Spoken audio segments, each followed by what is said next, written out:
Well, I don't know what happened there. Are you with me, Emily? I'm with you. Yep. Oh, yes. Sorry.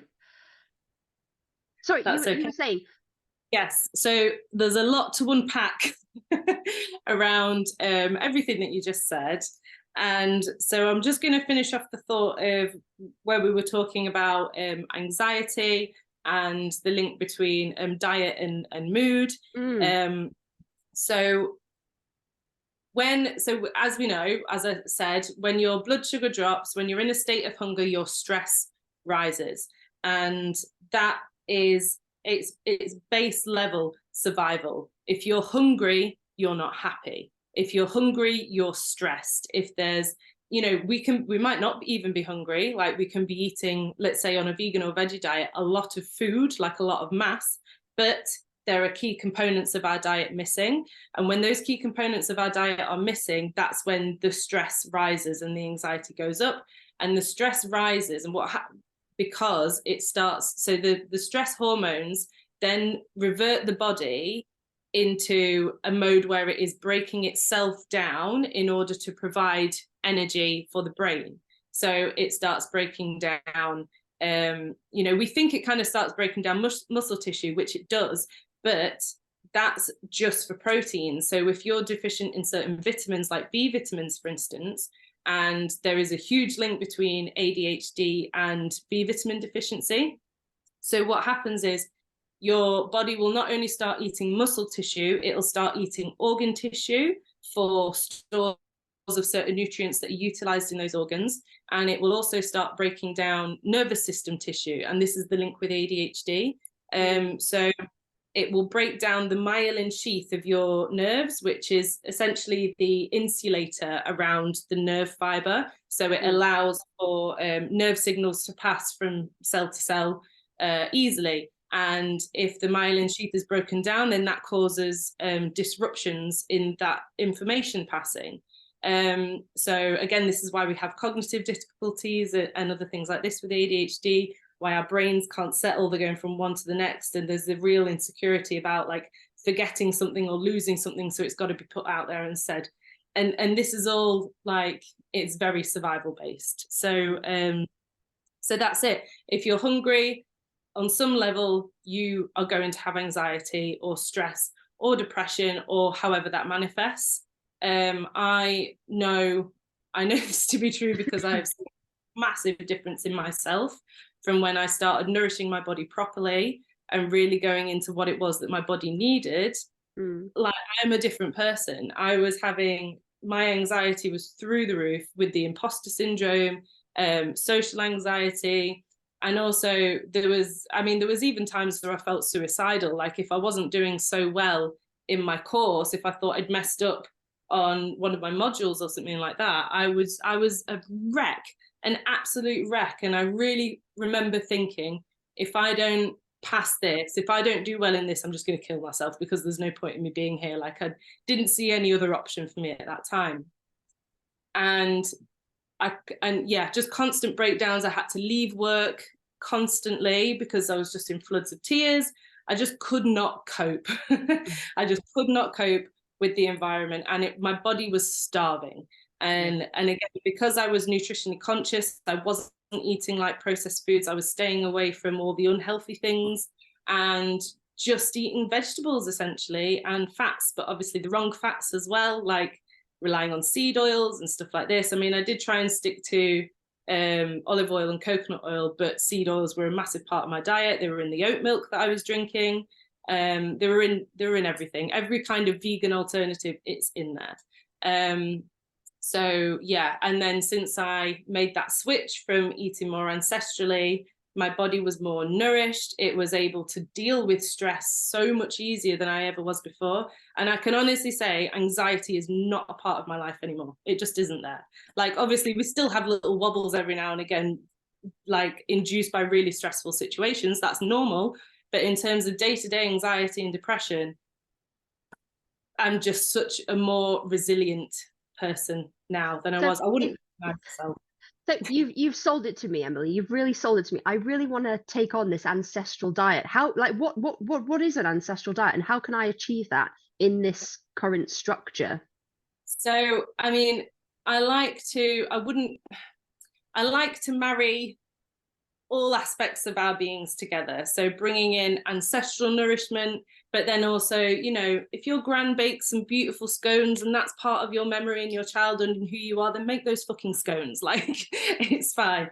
I think that obviously happiness and connection and relationship has such an impact on us and our ability to digest, that we have to kind of bring in a few different things and not just go. I don't think that it works to just go, right, I'm solely doing this, I am restricting myself to this way of eating, and that's it. There is nothing else that's going to enter my life. So it's like, and again, I tell people like 80-20, as long as you're eating 80% of the time really well, you can have those little treats like 20% of the time.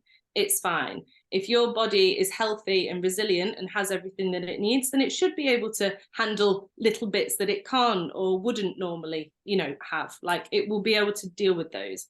And this is where like the whole detoxing thing is an absolute con as well, because the body can only detox if it has enough nutrient stores in order to do its job. Like, if you have a depleted liver and then go on a cleanse that's going to cleanse your liver and it's like just juice, and it's not going to do a fucking thing, because your body doesn't, your liver needs B vitamins, copper, retinol in order to do its normal function, which is detoxing the body.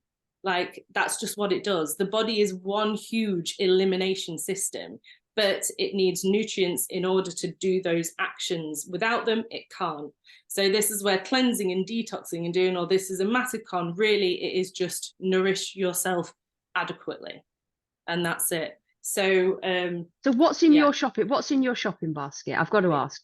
So I mainly shop at a farm because it's fantastic quality. It tastes and looks way better than anything you'll get from the supermarket. And it's financially viable as well. I can get a lot of stuff there for free. So obviously I eat a lot of eggs. Where is this farm? This free food farm. I want some of that. Well, I don't get everything for free. I pay for most of the things, but I know a farm shop where outside they have like a "who wants this manky old cabbage," and you're like, well, if I take off the outer 3 leaves, then this manky old cabbage is my sauerkraut for the next 2 weeks. Yeah, well, I mean, it's not a farm shop in the sense that like there are other kind of farm shops that are set up and sell everything. This is just, this farm has a shipping container on her farm from which she sells the meat that they produce. She gets chickens from a friend down the road, she gets pork from a friend down the road, and they produce. We'll put details of this farm in the comments. This is what we all need. Sheffield. That's where you can get it. So beef and lamb are probably the best meats that we produce in the UK, because they are outside, they have access to what they would normally eat. And that is what is very important in the health of the animal, and then the quality of the food that we then eat. And also access to things like sunlight. Like animals that don't have access to sunlight, I'm like, I'm not about eating that, thank you. And that's like most birds in the UK. If you get any ducks or chicken, like they're all raised in sunlight deficient environments, and it's like then their bodies won't be able to do the thing. Do you know what I mean? Their systems will be deficient. I don't think you can breed like a mineral abundance if you have this constant like dearth. Is there some sense in that, right? Yeah, so I mean, it's like us. We need natural light in order for our biology to function properly. Like, it structures the water inside your cells, which enables cell-to-cell communication. It enables your mitochondria to function normally. It enables all cellular processes to happen in your body, essentially. And it's the same for animals. If they're not exposed to sunlight, there's going to be issues with their metabolism. We're going to get a sick animal, and it's not going to be great for us eating it. And the other unfortunate thing is that when most people come out of vegetarianism or veganism, chicken is like the first thing that they go for. Yeah, and actually chicken is the worst meat that we produce in the UK. They're all, you know, even if you buy like a fancy, nice, expensive chicken, it's still corn fed. Chicken aren't supposed to eat corn. So they're all grain fed, they're all fed like processed feed. And this is the other thing. So if you're in the agricultural industry, animal feed is such a massive market, and that's most of the grain and the stuff that we produce goes into animal feed, and it's completely like pointless. It doesn't need to be there. It's just making the animals sick, it's making us sick, and it's a hugely expensive it's like monocropping and pesticide use that goes into making this food as well. So there's a lot of toxins involved with it, and they then work our way into the food system. So this is why animals that have been pasture raised outside and have had access to their species appropriate diet is always going to be a better option. So that's why I say in the UK, beef and lamb, I mean, you can see them around. You only have to drive through the countryside to see those animals are outside and happy. Obviously, pigs, majority of them are raised indoors. You can find on labeling, it does say outdoor bred. So kind of tend to go with that. I mean, I tell people, yeah, but then epigenetically, the grandparents of that pig might not have been outside. So then you'd be a bit like, I'm all right, thank you. Like the ancestors of these ducks, I'm not happy with their keeping. Yeah, it's true, but also we know that nutrition. So yeah, you're right. But also, if that cow's grandparents were fed inside, were kept inside, and then this cow is outside, that's going to be a much healthier cow because of the epigenetics that can then change because it is receiving glycose, it is receiving information from the food that it is eating, which is appropriate to that species.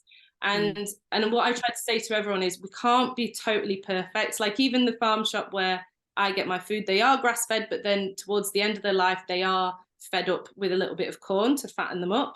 And ideally, I'd be eating 100% grass-fed beef, but I know that this isn't always possible and it isn't always available. So we just have to do the best that we can do. And even if you can only buy meat from the supermarket, just look for the British flag on the beef or the lamb, and then at least you know that then it's been raised in this country with our farming standards, and it has been outside and it has been roaming. So that's what I say. You said earlier about organs. So inspired by you and your information, I went out and I bought an entire beef heart yesterday. And this woman hands me this, like, it's like this big. It's just like, it's this giant, like do you they're like this big, they're ginormous. I buy whole livers, and I portion it out, I freeze it, and then I process it in whatever way I see fit. So there's a few different ways that you can incorporate liver into your diet. The same with heart. I think if you've got a fresh heart and if you can manage eating, if you're able to eat a bit of raw, then do so because it is fantastic for you. But with heart, I tend to mince it down and like add it to minced meat. So I use less meat and then portions of organ meat as well. So let's say I use 50% beef, 25% heart, 25% liver. Like that's a much better and healthier composition for you to consume. If you had like a spaghetti bolognese or something, then you could have like this. Yeah. Or burgers or shepherd's pie or whatever. Like the possibilities are endless, really. Or the other thing I do is I make like pâtés or kind of like blended things. I freeze that and then I can just kind of like pop that out in a portion and add it to a meal. You can grate frozen liver into a sauce or there's loads of ways of hiding it. It's just about getting creative. I do also just swallow pieces of raw liver with some milk because I do like to consume some things raw, like that blood is very good for the spleen, for instance. And also when it's not cooked, its enzymes are still intact that actually help you digest it. So it can be better for your digestion. But obviously you want to make sure if you are eating anything raw that it is incredibly fresh and it is from a very good source. So that's just the disclaimer to go with that. So organs, you do want to be eating some on a daily basis, as much as possible, as much as you can, whether that's hiding or swallowing or however you want to do it. And then I do stay away from grains. There's a lot wrong with grains in terms of the pesticide use, the monocropping, the molds that can build up on these things as well. I don't eat nuts or seeds. And then how your body actually how they react to the grains once it's inside your body. Yeah, so lots of grains and oats in particular. Oats is such a massive part of everyone's diet, I know. But they contain, and a lot of plants do as well, so they contain oxalates or phytic acid or other compounds that we call anti-nutrients. And these anti-nutrients inhibit how we absorb minerals. So they inhibit our mineral absorption. So if you're coming from a place of depletion and that you want to heal your womb and your metabolism and your hormones, mineralization is something that you really need to be looking at, because those are key components that, again, enable cellular processes to happen. So we're kind of looking at everything from a cellular function level rather than like a wider digestive kind of thing. You know, I know, and my mind is absolutely blown. This is just incredible. Thank you so much, Emily, for talking to me today. This is amazing. Like, please continue. I just wanted to take a second to thank you. This is fucking awesome. Yeah, so the red meat in the organs, like obviously a big part of the diet. Go for the best quality meat that you can.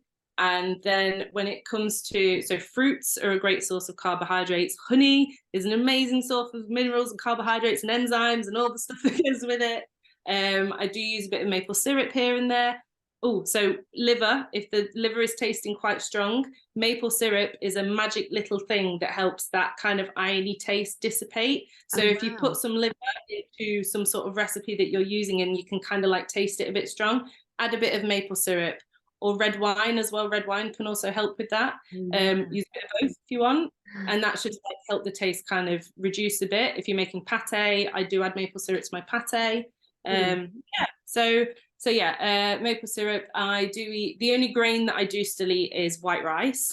And obviously when I was in my vegan days, I was on the camp of whole grain rice, brown rice, everything, But in the environment that our bodies are in now, particularly women, need more easily digestible carbohydrates. So the more fiber that surrounds the carbohydrate, the harder that is to digest, and the more energy you will put into digesting that. So it's more energy expensive to digest it. So this is why we just need easily digestible carbohydrates. Obviously, there's stuff to be said for eating seasonally, so more fruits in the summer, more roots in the winter.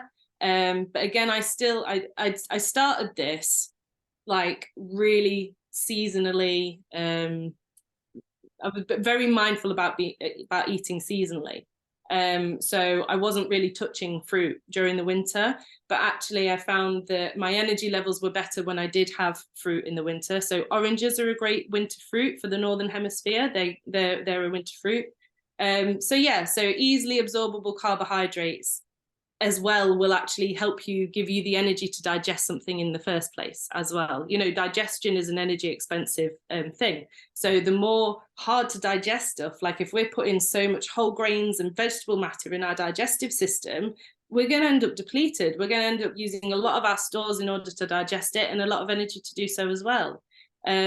So yeah, so easily absorbable carbs, and then fats from good sources. So what I do get for free from my farm shop, I get like pig's trotters, I get bones, and I get fat, like beef fat that they've just cut off from the animal. I render that down into tallow. So I use beef tallow and butter for cooking. I use coconut oil sometimes. I use olive oil for drizzling, and I kind of just stick to that really. This is one of the main swaps that my partner and I have made in like I mean, let's be honest, it's my kitchen. He doesn't fucking cook. So I've made a swap to like away from I was always buying like rice bran oil or rapeseed oil, and it's all nice and fancy packaging and you think it's really good.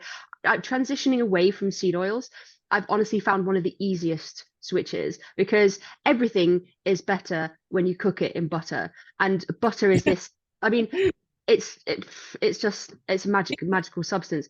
Butter is a massive multivitamin, and this is what we're kind of taught, and even I was taught this on my master's, like fruits and vegetables are your source of microvitamins, your minerals, and no, it isn't. And then we're just kind of taught that meat is like your protein, your carbs, and your fat. There's the macros and the micros, and that you can't get micros from some of the macros. But meat is a multivitamin, organs are a multivitamin, egg yolks are a multivitamin, butter is a multivitamin, because what we are missing out on is this fat-soluble vitamins. And those, again, enable a lot of processes, like retinol, for instance. So people will say, oh, beta carotene, get your retinol from beta carotene. We cannot make retinol from beta carotene, and we are actually really poor at converting beta carotene into a utilizable form. So that whole eat carrots for vitamin A, it's not a thing. You need retinol. You need it from an animal source that's in its active form. And also, if you've got to convert something from its inactive form to its active form, again, that takes more vitamins, more nutrients, and more energy in order to do that. So we're pushed down this route of like eating food that's hard to digest or completely indigestible and is very energy depleting, rather than focusing on food that is energy abundant and nutrient abundant. So I kind of really dialed everything back. I do eat vegetables still now, but I don't eat anywhere near as much as I used to. My bowel movements are normal now, completely better. And that's with less fiber in my diet instead of more.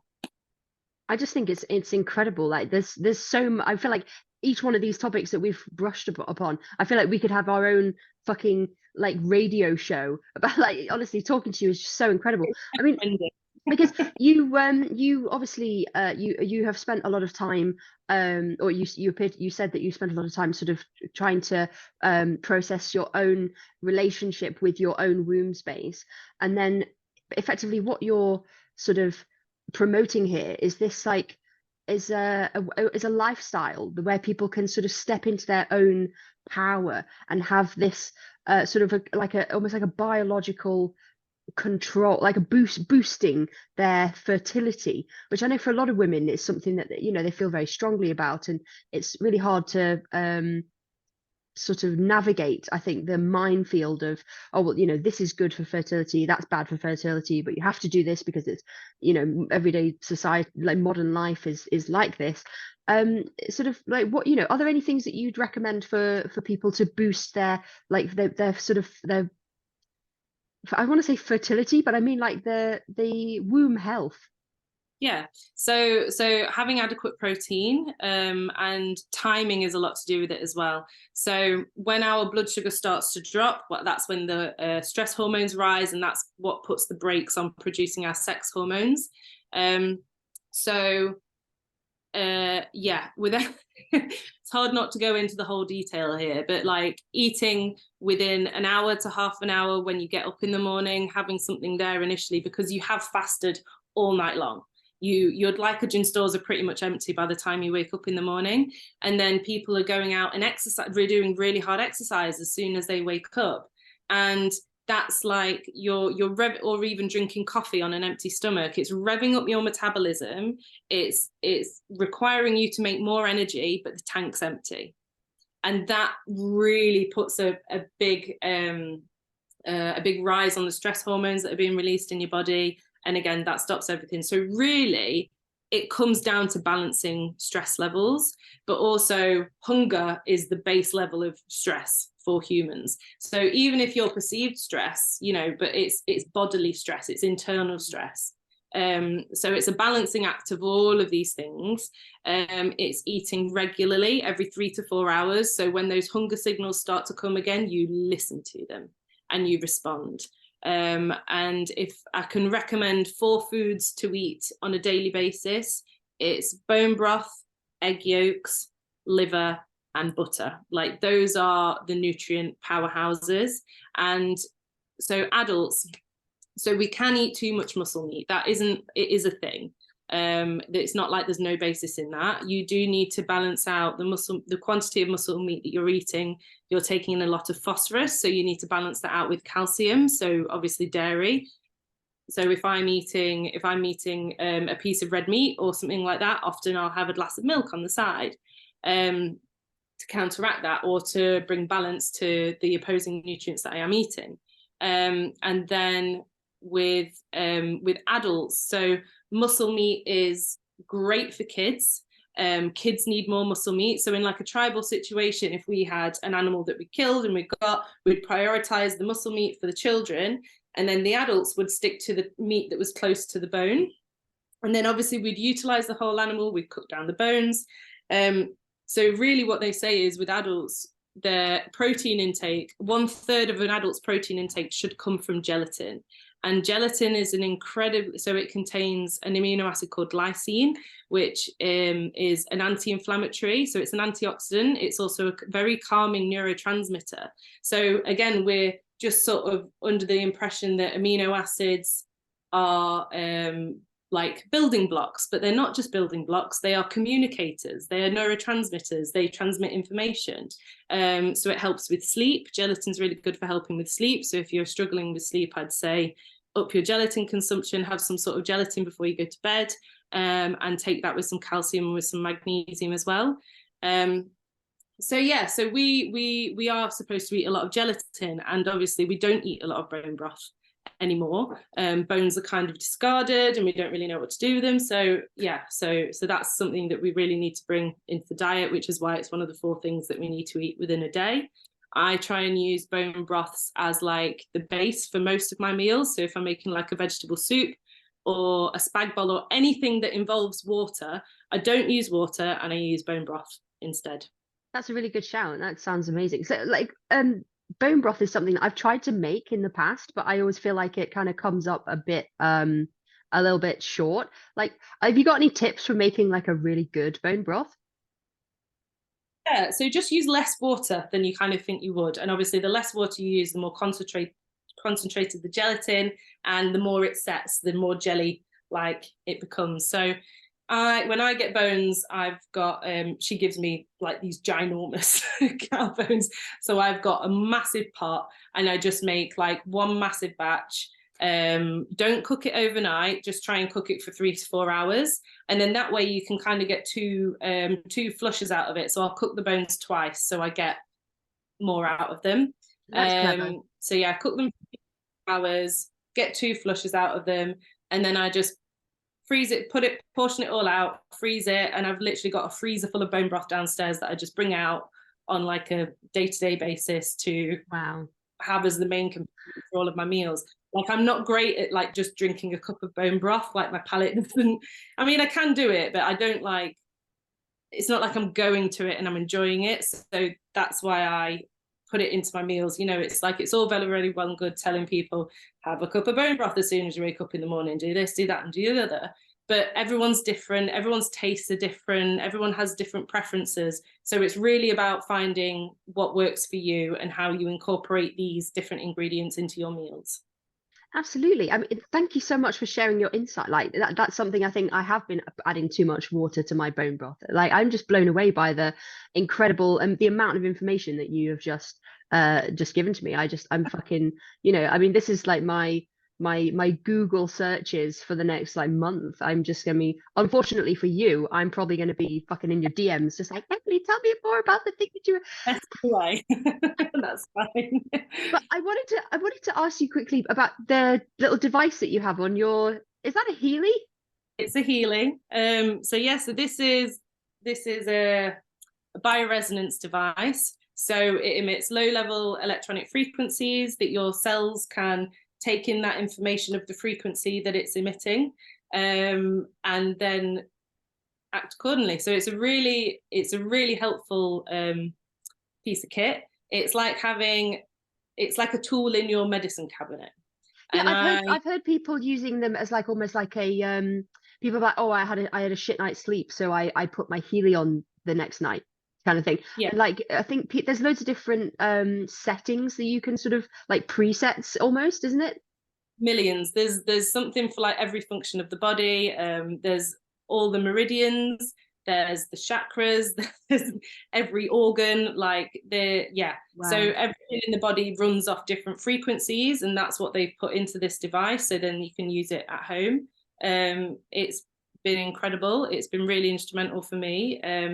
Hydration is really important. So like I was saying about structured water, you need the structured water to receive the frequency and send that information around. And actually this kind of learning about this and learning about how cells work on a quantum level and how information moves on a quantum level was really, it kind of it's like magic. It taught me that magic is real. Like magic is real. Magic is real. Literally. So you've probably heard there's like schools of thought out there that say like thought and intention has an actual physical mass, right?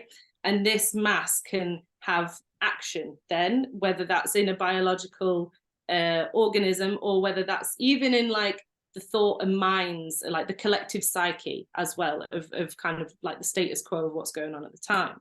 So, and this, it's like, but this is how I initially, you don't need one of these necessarily. You can create frequency and intent in your body without one of these. So this is going back to where I started communicating with my womb. That's how I did it. I did it through frequency. I did it through intention. So as soon as you have an intention or a thought, it's like when people, what is that? The plants, and you're really mean to one plant and you're really nice to the other plant, and one plant, the plant you mean to dies, and the plant that you're not mean to, you're nice to, survives. It's like your thought has physical mass. It has action on something else. So this frequency and this intention, when you put your, we are conductors. Like I can put my hand on you and electricity will move through my body into your body. So we can send frequency through our hands to another person. And this is what we do when we say we do something with intent, and intent can really accelerate the healing process as well. So if you are healing, I mean, I don't do this, but there's a lady called Carly Ray Baudry who works with like a lot of pelvic issues, and she teaches you how to essentially heal your own body through physical touch and intention. You know, you put your hand to that part of your body with the intention that it's going to heal, and it'll heal faster. I mean, my mum even taught me stuff like this. I had braces on, and she said, imagine your like gums softening and this bone softening and your teeth moving into place. And I did that, and I had braces on for less than a year, and they were completely straight. And everyone else I knew had them on for like 2 years. Yeah. You know, I don't know if that's... So, I mean, something that I think a lot of people would be like repelled by this argument and be like, oh, well, you're just talking smack. This is obviously just fucking loopy. But I think from my experience as a human being, basically, like, yes, I have like a central nervous system, and I have eyes and ears and all these sensory organs to basically try and make sense of my environment. But that is not a complete set. Like there is more shit going on right here in this space than I am capable of perceiving. Do you know what I mean? Like, just because I can't perceive something doesn't mean that it's not active, and doesn't mean that it's not there, doesn't mean that it's not real, and doesn't mean that I don't that I have like a agency over it, or as if I can influence it, or it can influence me. I mean, there's sometimes in my life where I felt like, you know, things have happened and I thought to myself, like, geez, that, you know, that was a lesson, but that lesson wasn't for me. Like, I've taken part in this. I'm a catalyst in this experience for someone else. Like, there's almost like, I totally get where you're coming from. And I think Healy is probably one of the first devices that kind of openly accepts that as as like a mode of operation for the human psyche. I mean, I'm just like blown away by the potential here, because I mean, I've heard that Healy works with animals. I mean, I imagine that, you know, basically inviting these frequencies into our spaces and utilizing them. I mean, it's just got, like you say, unlimited potential. I really fucking want one. Because should we put? Do you get a code, don't you? If I buy a Healy, then you get some kind of discount off more things, or like, and so do I. So like, we'll put the code in the comments, right? Yeah, Oh, there's a link. So yeah. I mean, I haven't sold one yet, and I kind of I went into this going, oh, I could sell them, and that would be a way for me making money. But I realized, like, you have to put in the hard sell, and I'm not a hard sell person. I couldn't do it. Dude, and this is why my business is flopping, man, because I literally, like, selling stuff is so difficult for me. But I think that again, that's to do with my mindset. I think I need to, instead of me feeling like I'm selling something that, you know, I'm kind of asking people nicely if they'll part with their cash, what I need to do is basically being like, here's all the reasons you fucking need this, make up your own damn mind. And that's when people, you know what I mean? You just have to present the information, and that's what you're doing, Emily. That's it. I mean, I was like, I didn't want to go on the hard sell. I didn't want to make a Healy business. That's not what I wanted. Obviously it's got great cash incentives. It's fantastic. Like, I get a lovely commission, but at the same time, I was just like, do you know what? I'll just do this really passively, because I had to put so much more. I'm putting energy into what I have to sell, not what this company has to sell. You know what I mean? Yeah, I So, don't really care about selling them at all. I just fucking want one. yeah, yeah. I get a nice little commission from it, you know, but it's like, I just wanted to be there and just to say, if anyone wants to ask me anything about it, you're more than welcome. If you want to buy one, the code is there. You can go and do that. That's fine. Well, But again, I want to ask you so much more. I can't believe that I feel like we're, our chat is coming to an end, because I just feel like I could just talk to you all day, Emily. Honestly, this has been such an enlightening and incredible experience. Just, getting to spend time with you over the airwaves. Thank you for coming on my, I wanted to say my show, but this isn't. Thank you for coming on my show. it's the Phoebe show. The Phoebe show. No, it's the Path of the Melissy launch soon, and I'm so excited to bring it to everybody, because I've been working so hard on this ebook. All the resources are right there, because if you're watching this, then you have access. Get stuck in. Oh my gosh. And Emily, thank you so much. I can't honestly tell you how I have just got so many questions, and your contact details, I'm going to put it all in the description. So if you want to get in touch with Emily at all, if you want to quiz her like I have, or about something that she can do for you, because you offer one-to-one distance support? Yeah, I offer one-to-one nutritional coaching, but again, within that, there is womb healing, there's meditation, there's emotional aspects, there's what's the quality of your sex life like, I try and work with every aspect of the feminine in order to give you the best, most fulfilling experience of being a woman on planet Earth, but then also that you are your own authority for your own health and your own life. So that's what health is. It's not just one thing, it's aspects of the whole feminine. And yeah, so that's what I coach through, obviously with a very good nutritional foundation basis, because you need that basis. We can do all the spiritual work we like, but if we're still hungry, our body is still perceiving stress. So it's nutrition as a basis, and then everything else on top. Kind of I'm just so excited. I'm just so glad to know you, honestly. Like thank you for democratizing this information, because some of the scientific elements, like you're there like, oh yeah, phosphorus and calcium have a relationship, and I'm there scribbling it down like, fucking really? Oh, just tell me how I can sort that out, because this has like real-time like applications to my own health, and my health is so dear to me, and this is why I wanted to invite you into my show, because I need a goddamn show. No, I'm joking. It's because like everybody's health is so dear to their heart, and I feel like you're really fucking smashing it, girl. But I'm gonna wrap it up here, because I could talk to you all day. But honestly, thank you so much, Emily, and it's just been an absolute dream. Thank you for inviting me. Thank you for having me. And yeah, I'm going to be on my own land one day with my own hive of bees, and you're going to be the person join me. Come up to the farm and see me. All the bees. I need to come down and see you. I need to see how you're doing things, because that's what I need to set up for myself next, on some land somewhere like you are doing now. So yes, absolutely, I will come see you. Sisters doing it for ourselves.